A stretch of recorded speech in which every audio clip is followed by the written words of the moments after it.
Welcome to AI, Government and the Future, a podcast by Corner Alliance. We explore the intersection of artificial intelligence, government and the future with your host, Alan Pence. We work with government to create results. We ignite your agency's mission by helping you to design and implement high-impact and innovative federal programs in AI, broadband, cybersecurity, public safety, and more. Being a government ally is at the core of all we do. Introducing your host, Alan Pence. Welcome back to AI Government in the Future. I'm your host, Max Romanik. Today, I'm thrilled to have Peter Voss join us. Peter is an innovator, serial entrepreneur, engineer, and scientist with over 20 years dedicated to the development of artificial general intelligence, AGI. As the CEO of iGo.ai, Peter has been a pioneering force in creating human-level AI designed to optimize human flourishing. His unique approach to AGI through an integrated cognitive architecture sets his work apart from traditional big data methods. Today, we will dive into the critical differences between narrow AI and AGI, exploring how AGI aims to overcome the limitations of current AI technologies and the transformative potential it holds for various industries. Peter will share his insights and vision for the future, shedding light on the exciting new possibilities and challenges ahead. Welcome to the podcast, Peter. Thank you. Excellent. As a means of getting us started, can you take us back to the beginning of your journey in artificial intelligence? What initially sparked your interest in the field, and how did you come to focus specifically on the development of artificial general intelligence? Yes, certainly. So I started out as electronics engineer, had my own electronics company doing industrial electronics. Then I fell in love with software and my company turned into a software company. So I developed a comprehensive ERP package that ended up being quite successful. We went from the garage to 400 people and did an IPO. So that was really exciting. But it's really when I exited the company, I had the opportunity to kind of really think, what do I want to work on next? And the thing that occurred to me is that software is really quite stupid. You know, software doesn't have common sense, it can't learn and so on. And, you know, I was very proud of our own software, but still, if the programmer didn't think of something, if I didn't think of something, it would just crash or give you an error message or so. So really that is kind of what I wanted to solve, is how can we build software that can think and learn and reason the way humans do, that software that is intelligent. So I embarked on a 5-year journey of deeply studying intelligence from all different aspects, from philosophy, epistemology, theory of knowledge, and all different aspects of philosophy, cognitive psychology, how children learn and how our intelligence differs from animal intelligence, what IQ tests measure, and also, of course, what had already been done in the field of AI. And at the end of the study, I came to the realization that the original dream of AI, the term AI was coined 69 years ago. And the original dream of AI was to build thinking machines that can think and learn and reason like humans. And in fact, they thought they could crack this problem in a year or two, almost 70 years ago. Of course, it turned out to be much, much, much, much harder. So what happened is the field of AI really turned into the field of narrow AI. And there's a huge difference there that, narrow AI is solving one problem at a time. Like solving chess, like IBM's world chess champion. It's very different. We can elaborate on that. So I realized that we really wanted to get back to the original vision of AI. So I got together with some other people who shared that sentiment in 2001. And 3 of us actually coined the term AGI. And we wrote a book on the topic at that point. So that's how I got onto this journey. And it's been my passion ever since. That's fantastic. What a journey. I would actually like to dig in, as you said, into the differences between narrow and AI and AGI. I think that's a great distinction that our listeners would love to hear about. Yes, it is actually quite significant what the difference is. One would think that, if you're just solving one problem at a time, if you solve lots of problems, well, maybe you have general intelligence, but it doesn't actually work that way, because there's a big problem in that with narrow AI, it is really the programmer's intelligence, the external intelligence, or the data scientist intelligence that solves the problem. And, it's basically, how can we use computer algorithms and the power of computers to play chess, or build a system that can play Go. And it really is the external intelligence. So you're not building a system that has the intelligence itself to figure things out. Even with the new deep learning systems, yes, the system can learn by playing zillions of games of Go to play Go, but it's still the external intelligence to set up the whole, what kind of network you need, how you train it, and so on. So that's one problem, that you're really not building a general intelligence or learning kind of human-like intelligence into a system. The other problem is that you always need a human in the loop.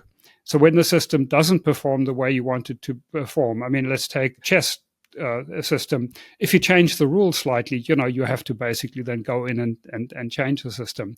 Whereas human intelligence, the system itself, we can ourselves learn to adapt to changing circumstances. So it's having the intelligence in the system, and the system being able to autonomously by itself adapt to changing circumstances and learn new things.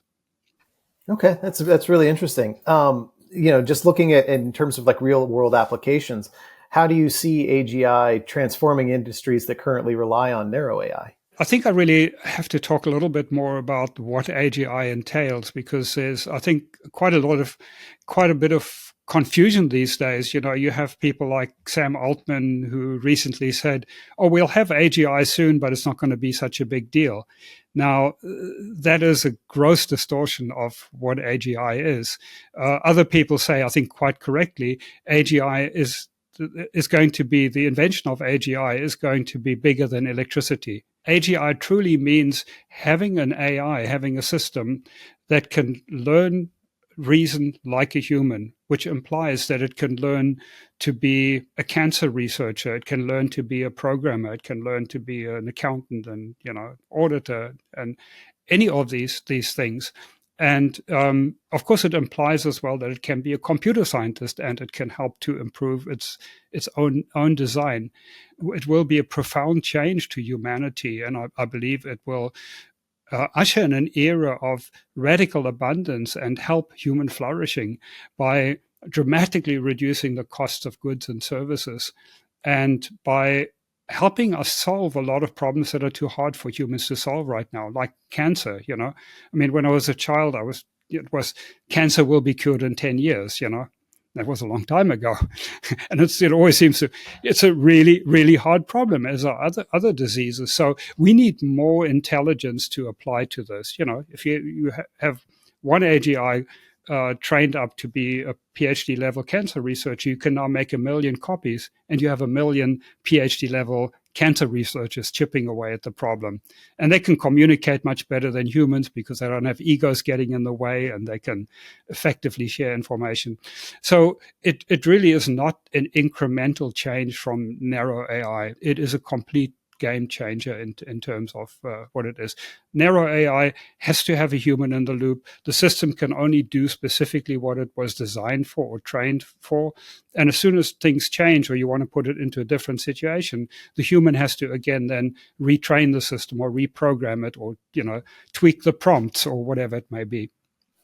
Right. And that sounds like you're sort of getting at the difference between what I understand you're calling an integrative cognitive architecture versus that sort of big data training method. Could you elaborate a little bit more on some of the differences there? Yes, certainly. So I think a good way to categorize different approaches to AGI or to AI is what DARPA calls the 3 waves of AI. DARPA a few years came out with this presentation. They talk about the 3 waves. And what they mean by that is the first wave is what we now call good old-fashioned AI, or those were really the sort of logic-based systems, expert systems, Deep Blue, the chess champion would fall into that category. So 80s and 90s and so on.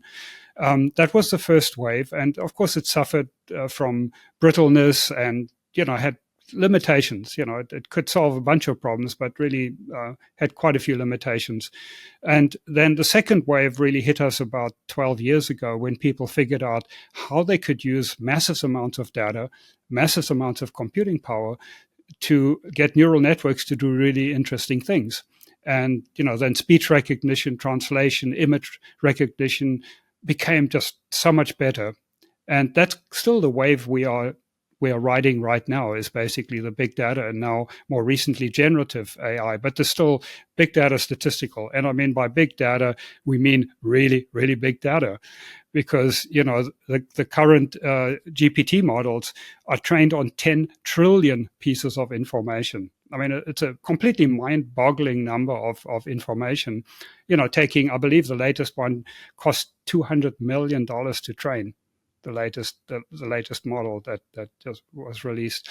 So that is huge data, but they actually do suffer some very severe limitations. The hallucinations, the cost, of course, and they cannot learn in real time. They simply, you cannot update the model incrementally in real time. That's a very significant limitation. And there's the sheer cost of it. They also don't know what they're saying. They don't know when they don't know something. They can't think about their own thinking. They don't have access to it. So they don't have metacognition. So that's the second wave we're currently riding. And what DARPA mean by the third wave is cognitive AI. So it's the approach of saying, okay, let's not start with, we've got a lot of data, we've got a lot of compute, what can we do with it? That's a hammer we've got, what nails can we find? It's a different approach. It basically says, we start with, what does intelligence entail? What is really important in intelligence, human-like intelligence? That's the starting point. And then to build a system that can do that. So it needs to be adaptive. It needs to have metacognition. And it needs to be much closer to our brain. Uses 20 watts to do what it can do, not 20 gigawatts or whatever, And, we learn language and reasoning with less than 2 million words that we've been exposed to, not 10 trillion. So you want a system that can learn incrementally and has metacognition and so on. So that is the third wave and a cognitive architecture approach. Okay. Then looking at that, what sort of milestones or indicators do you think would emerge that would convince you and the broader community that we are nearing that moment in time? I am already convinced, and we are already convinced, our team. That is kind of the conclusion I came to 20 years ago, and we've built various prototypes. We've commercialized it and then focused back on development, then commercialized again, and we now have a complete focus back on development. We really now want to get to full human level AI. Now, what would convince outsiders of that this is the right approach? It's a tricky question, because people really have to kind of unlearn what they may know about AI. We have a whole generation of people who entered AI in the last 10 or 15 years. And to them, AI is big data, statistical approaches. They don't even know anything else. So having that cognitive perspective, most people in the field of AI don't even have that background. When you talk about concept formation, or what is free will, or, what does metacognition entail? It's just not something they're comfortable with. It's more like statistics, mathematics, and computer science.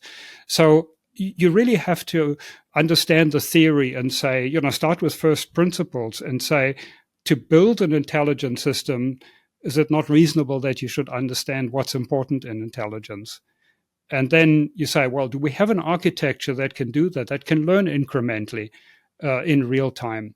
That can conceptualize, that has metacognition and so on. And then you can evaluate the system on that basis and say, yes, this looks like it's on the right track. So I guess my own curiosities then, what would be the difference between this sort of intelligence and sentience? If we could use the word consciousness here, which is, has a lot of sort of scary meaning. AI pioneer Marvin Minsky called it a suitcase word, where it has lots of meanings that you throw into a suitcase and you close the lid and then you put the label consciousness on it.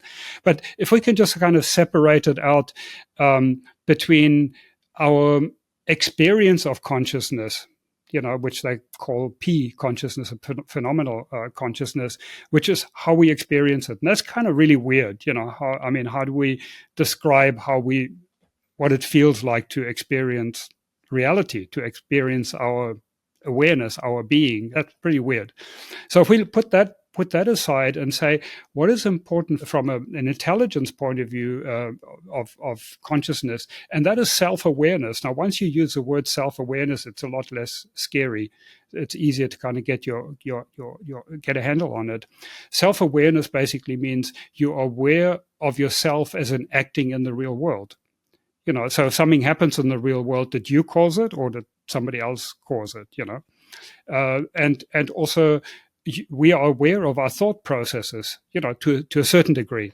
Obviously not totally, but to a certain degree, we are aware of our thought process. So if you look at consciousness as self-awareness, then it becomes clear that an AI will have to be self-aware for it to be intelligent. In fact, it's a byproduct of intelligence. It has to be self-aware. If it doesn't know the difference between what it caused in the world or that it is in fact a causal agent, if you're thinking through, hey, if I do this, it'll have these consequences in the world. You have to have that kind of self-awareness to be truly intelligent. Interesting. That's very interesting. We spend a bit of time on this podcast talking about sentient AI versus hyper-intelligent algorithms that are not sentient, but heavily reliant on those big data sets. And I would say consensus seems to be coming down to your point around narrow AI really measuring the intelligence of the programmer and the trainer. Those are scarier almost than the Terminator Skynet sort of scenario that gets bandied about a lot, because you're taking a nameless, faceless programmer and letting them be the arbiter of it, where at least a sentient algorithm, you could have a discourse with it and understand what's coming back to you, et cetera, et cetera. That's exactly right. On the other hand, the current systems aren't really smart enough to do real damage because they confabulate. But you're right, it is the programmer who decides. I mean, we're seeing that, of course, with ChatGPT and the various things on how they constrain them to be politically correct or to be left or to be right. You get Elon Musk, who has kind of one type of training, and have OpenAI who have different training on it. And yes, absolutely, it's the data scientists and the program and the people in charge who decide how the system should behave. But yes, once we have self-awareness and we don't have these pre-trained systems, but rather systems that can figure things out themselves, they'll be much more consistent. And I think, and what Elon Musk is talking about, the most important thing he believes is that they discover the truth of things, the truth of the matter, or a balanced view. I think that's exactly what real AGI will do. Is it's inherently capable of very, very rational thought and being able to really understand situations and say, well, yes, there's this spin of it and this bias, and there's this spin and that bias, but these are the facts as we know them. That it immediately makes me jump to, the sort of regulatory regimen that most governments are thinking through at the moment. They're really designed around those narrow AI kind of concepts. What sort of areas do you think are going to be the most critical for government to be looking into to ensure ethical development as we move into potentially a more AGI sort of focus rather than the narrow? So inherently, I'm extremely skeptical of government regulation for a number of reasons. I'm sure we'll talk more about it. I mean, regulatory capture, and that they tend to be behind the curve and they don't really, understand it, and special interests, and all sorts of unintended consequences that you have. But I'd first like to talk a little bit about that. Having true AGI will actually help us make better decisions, because it'll be, think of it as of having potentially everybody in the world having their own personal assistant that can help them think things through clearly. It's like a little bit like having an angel on your shoulder, that can, voting for this politician is really not going to be good for you in the long run, because, it'll not have the outcome that you expect, maybe, sending our troops to Afghanistan is not going to turn out to be such a good thing, or, going to Iraq, or whatever it might be, to be able to think more clearly, because humans make a lot of mistakes by making decisions emotionally and with not enough knowledge. We don't spend enough time gathering facts. Weapons of mass destruction. Okay, that's good enough. We've got a reason. Whether it's true or false. So we tend to make decisions sort of emotionally with limited information, and we're not very good at rational thought. I mean, it's like an evolutionary afterthought, our rationality. We're only just barely becoming rational animals. So having this AI that can help us think things through and make better decisions, I think will inherently be a very positive force, to limit a lot of negative things. So increased intelligence, I think, helps to foster, better morality in a way. So it does strike me that any system with that degree of capability removes a lot of the mechanisms that the powerful like to use to try to maintain their power. And that's exactly where I think the rubber would meet the road in a regulatory regimen that generates the sort of skepticism that you were expressing earlier. In this environment, it seems to me that there would be a pretty intense outcry, both from potentially citizens who can see the benefit of this and want this, but then the power brokers that would really be trying to thwart it. How do you balance this out? Like what sort of mechanisms do you think could be there to help maintain the innovation and not kill it? But also recognize that like this is going to be directly threatening to a lot of very powerful people. I think one of the interesting things is that ChatGPT has now kind of given us a taste of AGI. It clearly isn't AGI, but it's given us a taste. It seems, wow, this thing really, there seems to be something really interesting happening here. It seems to have, some amazing cognitive capabilities. So I think from a hardware point of view, we are actually, or very close to a point where you can run an AGI on a very affordable computer. And in a few years, it can probably just run on your smartphone. What that also implies is that potentially everybody can have one. And there's no way it's not going to be, you need this big, you don't need $7 trillion and new nuclear power stations and so on. With the cognitive AI approach, with the incremental learning approach, the third wave of AI. So there are two things. I think there's very strong evidence you're not going to have like one big AI like you see in the movies, like a worldwide AI. I think there's a bunch of technical arguments why that doesn't really make sense, that it's more powerful to have smaller AIs or AGIs collaborating and working together. So there's an open source movement.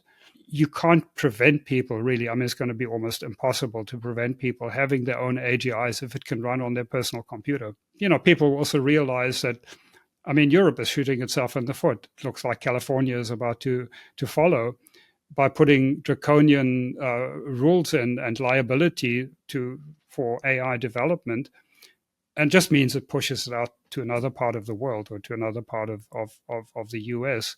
It is going to be developed. I mean, the upside of it, the value of it is so enormous. It will be developed. But I think the good news is that individuals will be able to have AGI, and it won't be limited to just people that can spend billions of dollars to have AI, which is sort of closer where we are now with the big data approach. But once we go to cognitive AI, that's no longer going to be the case, because you're now talking about training a model might cost a few $1,000s and not hundreds of millions. Looking at sort of the European and Californian regulatory regimens, I mean, they're very concerned with privacy and surveillance, and to some degree, national security, those sorts of things. Where would AGI land on that? I mean, their concerns, I think, are not unfounded. I think there's a reasonable degree of paranoia that people have around what the effect of this is going to be on their lives. Like, where does AGI potentially alter that calculus? Well, isn't it a bit of a joke for government to talk about ensuring our privacy? Sure, but who then, if not them? If not government, then how? I'd rather have companies that have liability that you can sue than government, which you can't sue and you don't know what they're doing. So, that question of if not government, then who? Well, yes, anybody but government. Government should not be able to have access to your stuff without a warrant. And, clearly they do. So I think the whole privacy discussion is sort of upside down in a way. There are already plenty of laws on the books that hold companies liable for what they do or what they don't do, what they should do. Now, of course, I wish there was more competition. And again, these AI rules undermine competition. There's regulatory capture. I mean, you have Sam Altman going to the Senate, being thrilled about AI safety and so on. And then at the end of the session, they say, please, Mr. Altman, can you please run a council for AI safety?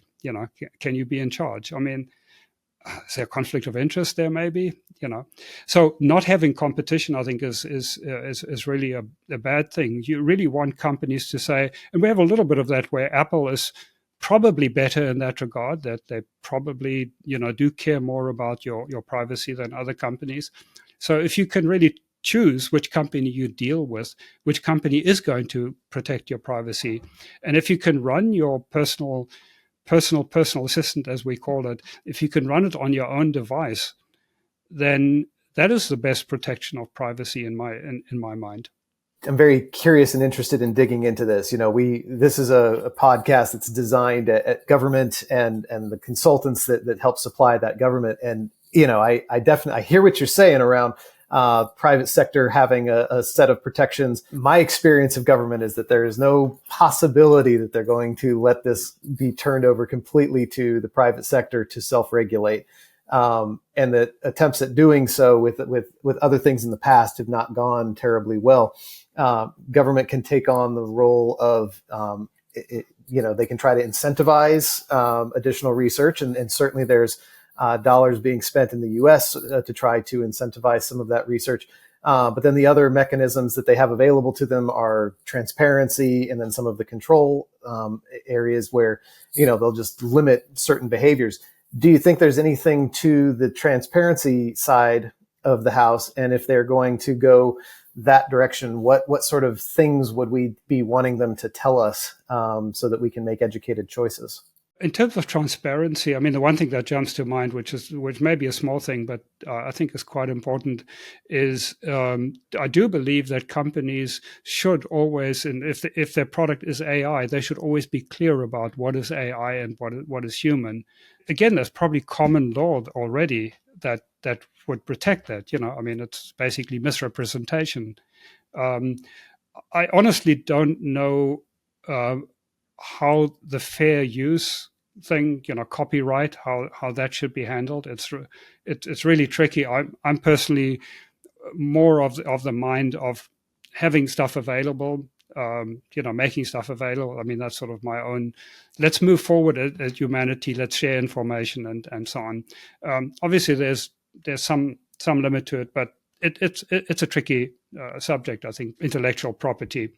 Again, I come back to books are laws that are already on the book. I think that should be the role of government to make sure that companies actually don't misrepresent them themselves. For example, that you can be forced essentially into entering an agreement with Google or Apple or any OpenAI to use their service, and then they might retroactively say, hey, we decided to use all your data, even though, when you signed up, we said we weren't going to use your data. But again, they are breaking the law if they do that in my mind. So I think if government was much stronger in actually enforcing rules like that to protect individuals, protect the consumer, I think that would be a good thing. Getting the new regulatory approach for artificial intelligence just being enforce the laws that you've already written, not necessarily creating new ones. Is that, am I understanding? Yeah, that's pretty much it, because I see almost entirely only downside for new laws. For the number, regulatory capture, unintended consequences. Basically just pushing it out of your jurisdiction, and then not having the knowledge I mean, if, that's obvious argument as well, then everything's going to be developed in China and India and Russia and, the rest of the world. And we'll be helpless because we don't have equivalent technology to help protect us against that if it's used against us. I think we need to kind of go back and say, what are the problems we're actually trying to protect ourselves against? That's actually something I do want to talk about. Is we have this very unfortunate situation where we actually have a whole economy based on scaring people of AI. Hundreds of millions, probably $1 billion, have gone into these non-profits that basically their existence is entirely based on scaring us and saying AI will kill us all or AGI will kill us all. And unless you give us money and then we'll save you from it somehow, maybe. Now, that industry has just grown. And of course, it's a great racket. They don't allow criticism into that. It's really very cult-like. Whenever you have people who say, look, your arguments actually don't make sense, or the premises that you're assuming don't actually make sense, they don't hold water, those people aren't getting funding and they're not let into the debate. It's really very, very one-sided. That is a big problem. We're getting this very one-sided view of what potentially AI risks are.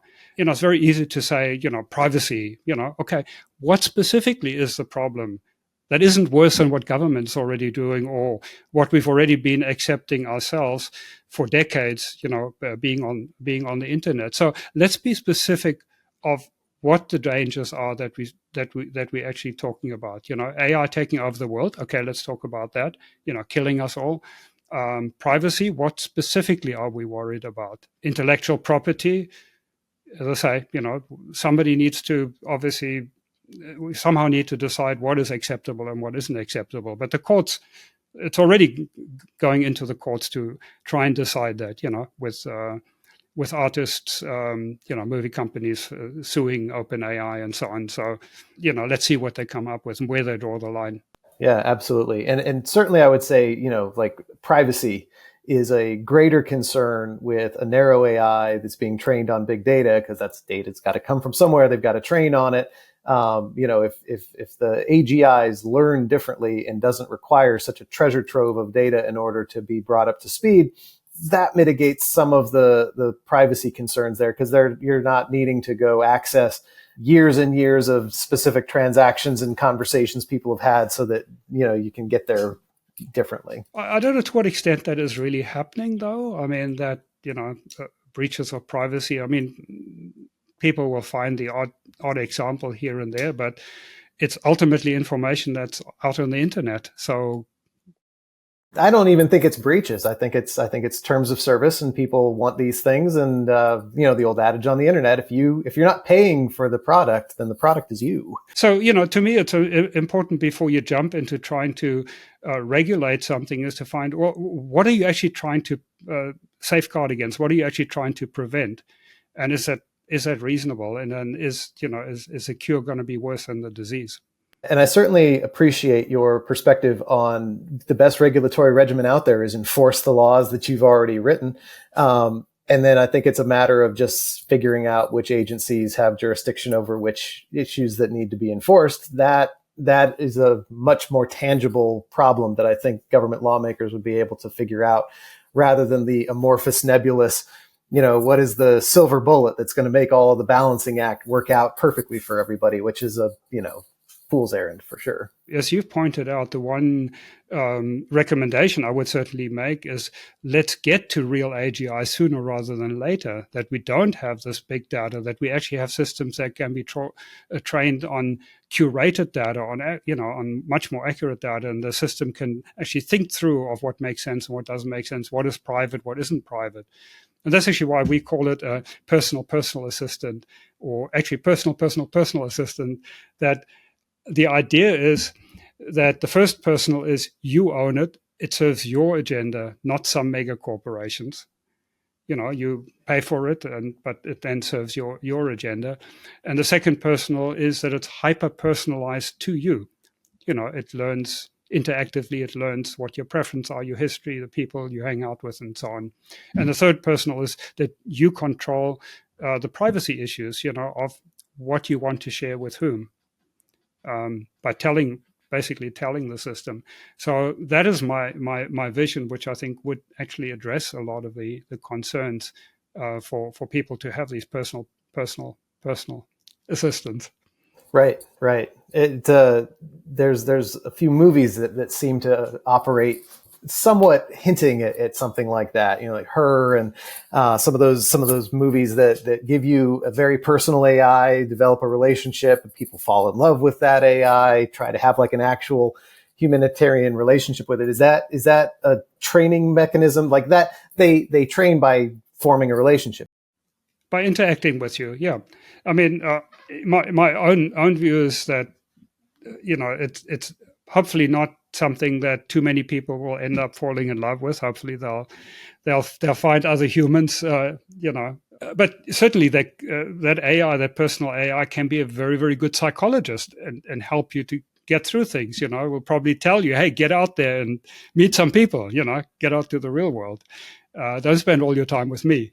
So you would hope that to do that. Now, of course, all of the Hollywood movies again feed into this fear of AI. AI is always the bad guy. One of the big producers. I consulted for one of the big producers on an AI film quite a few years ago. And, I read the script and I gave some advice on what seemed reasonable and what didn't seem reasonable. But I couldn't help myself but say, well, couldn't you change the story that the ending, the AIs and humans actually work together and, that AI actually helps humans? And of course, there was no interest in that at all, The AIs have to be the bad guys. So that's kind of in our consciousness now that's AIs will kill us. I think one of the mechanisms that we use trying to go after, sort of narrow AI, big data, non-sentient algorithm versus what this conversation is more focused on is sort of the way that we've tried to help unpack some of that on this podcast to demystify some of it and at least get down to ground truth of like, what are we actually talking about here and what of this is fear mongering. And so I certainly appreciate that perspective. I guess the one question I have outstanding then is I totally understand how your personal AI assistant would learn by interacting with you. Where does the rest of its context come from? Because if it only sees the world through your lens, that becomes super narrow. And it sounds like what you're describing has a much broader purview. So where does the rest of its background and information come from? One of the ways to look at that is if you think of sort of three concentric circles, and if the inner circle is maybe college graduate level of knowledge and intelligence, general knowledge, but having studied philosophy, obviously being very good at reasoning, being able to find information, being able to, kind of assess information and see whether it's likely to be accurate or not. So it has all of those core skills of basically being a very rational and knowledgeable entity. That's sort of the inner layer. Then the next layer would be some kind of specialization. So if you're talking an industry, it might then learn to be a programmer or an accountant or, whatever it might be, or a cancer researcher. So that's kind of the middle level. And for the personal assistant, it would presumably be skills that are generally useful for a personal assistant, like your managing calendars and relationships and being somewhat of a psychologist, being able to help people with depression and, help them reach their goals. Those would be kind of the skills. And then it's only that outer layer that is hyper-personalized to you, where you train it. But it already has all of that knowledge. So it's not that you teaching it from scratch what your particular morals are or whatever. It will basically already be very competent in philosophy and having a very broad background and being able to reason well. I see. Okay, that's fascinating concept. It sends one's mind reeling with possibilities for sure. I know that through the course of our conversation, we've talked about sort of a wariness with government and policymakers. That said, many of them are our listeners. And if you had some words of wisdom to convey to them as they are facing these issues in their day to day, what sort of advice would you give them? First of all, they probably don't know about AGI and cognitive AI because really at this stage, everybody is focused, all the money is going into big data statistical systems. And it sort of sucked all of the oxygen out of the air. So it's very difficult for people to be informed that there actually is a better way. And in fact, the likely way that AI will develop is the third wave of AI, cognitive AI. So I think that is one thing I would say. And the other thing is to be aware of what I mentioned earlier, is that there's a very slanted view in terms of AI safety. All the money is going into people who basically are yelling fire. The other side isn't getting funded or barely getting funded, and so it's very difficult to get a balanced view. You're only hearing that one side of the story. So if they can actively go out and try and find counter arguments, and I think that's one of the roles of the government. I think it has the money to potentially have debates or have forums or conferences or whatever, where they go out of their way to find people who may give a different perspective of what the dangers really are and what things look like. But you need to actively go out and look for them, because there isn't money flowing into the other side of AI will actually be positive, and many of the arguments of AI risk are actually mistaken. Sure. Well, thank you very much for those very helpful words. I hope that our government audience will take that to heart and try to strive for that balanced perspective and really have all sides of the argument well represented. Peter, thank you so much for your time today. Any final words for our listeners today? Well, I'd be very happy to talk to people. I don't, it's not my day job to do it, but I'm very passionate about it. I do believe that AGI will be a tremendous benefit to humanity, both in terms of radical abundance and how it will reduce the cost of goods and services, help us with scientific research, the personal assistant that we have, and really boost human flourishing. So I'm passionate about that, and if I'm certainly happy to talk to people and give a few more details of why I believe AI is really a benefit and a lot of the risks are overblown. Well, thank you very much for your wise words, and to the rest of our listeners, we'll see you next time. Thank you.